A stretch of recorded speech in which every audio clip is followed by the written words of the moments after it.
Keir Starmer's arrival in Tirana this week with the weary gait of a man attempting to rebuild a burnt bridge while still pretending that the fire was a feature was something of an achievement, really. The European Political Community Summit could have been his Brexit moment of redemption, his great reset, we're told, was what was in the offing. Instead, he finds himself outmanoeuvred by Emmanuel Macron, who has made the French position abundantly clear: no fish, no defence pact.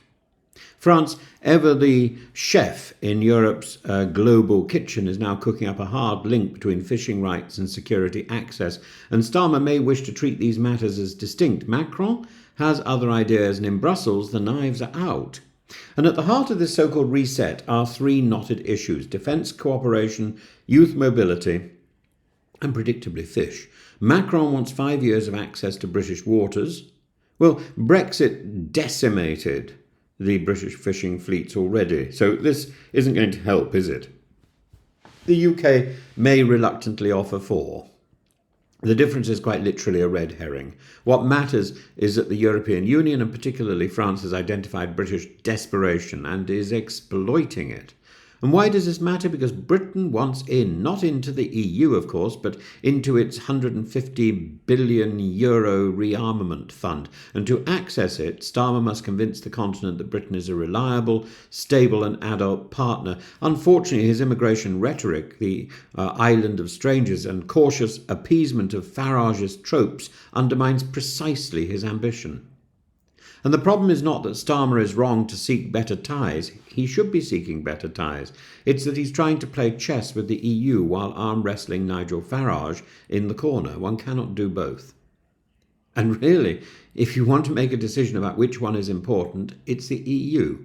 Farage will overplay his own hand and will be off. Farage cannot last. Chasing Reform UK by dressing up like them is only electorally self-defeating. It's intellectually vacuous and it looks silly. This is why the centre is the only coherent path forward. Most Britons are moderates. They want controlled immigration, not cruelty. They want trade with India and the EU, not nonsense and imaginary empires. They want policy, not pantomime. And the right will always outflank you. Farage does grievance better than anyone else. Mimic him and you validate him, and you'll lose because you lack his charisma. There are only about 3 people. Actually, Farage is not the only one, but there's only about 3 people in the House of Commons who have charisma. Farage is definitely one of them. Definitely. And centrism is not cowardice, it's where competence lies. Voters are exhausted by the culture wars cosplay. They want housing, transport, NHS appointments, not symbolic flag waving or rhetorical nativism. And unity matters. Moving right splits Labour, just as moving right splits the Conservatives. It antagonises younger voters, the urban constituencies, the liberal professionals scattered. The very coalition that delivered power for Labour, destroyed in an instant by Farage. Farage cannot be more overjoyed than he is at the moment.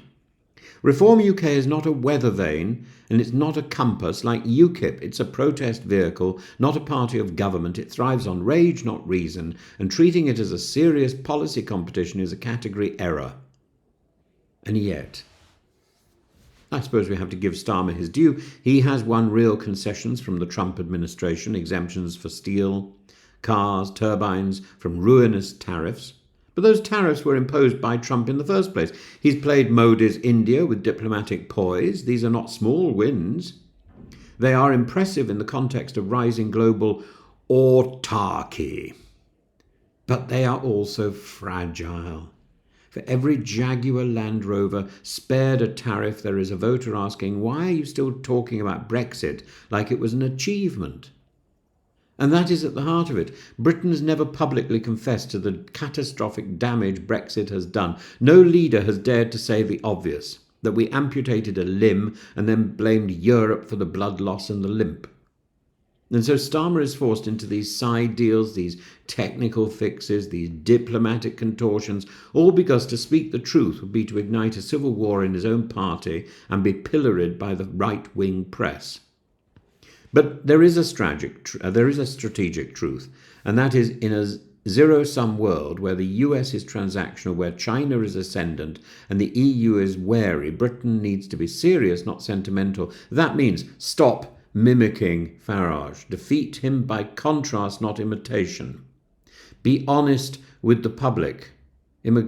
Immigration is needed, but it must be fair and managed. Tax wealth, not warmth. Redistribute, not because it's ideologically pure, but because it's economically necessary.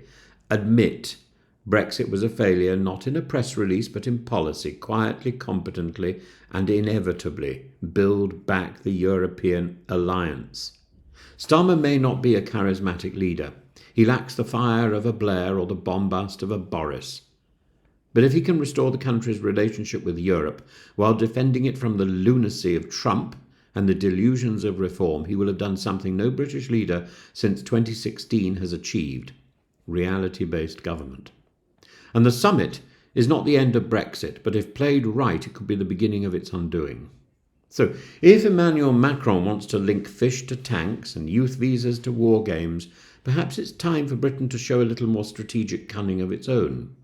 Not by capitulating, not by posturing, but by remembering that pragmatism, not post-Brexit theatre, is what wins friends and elections.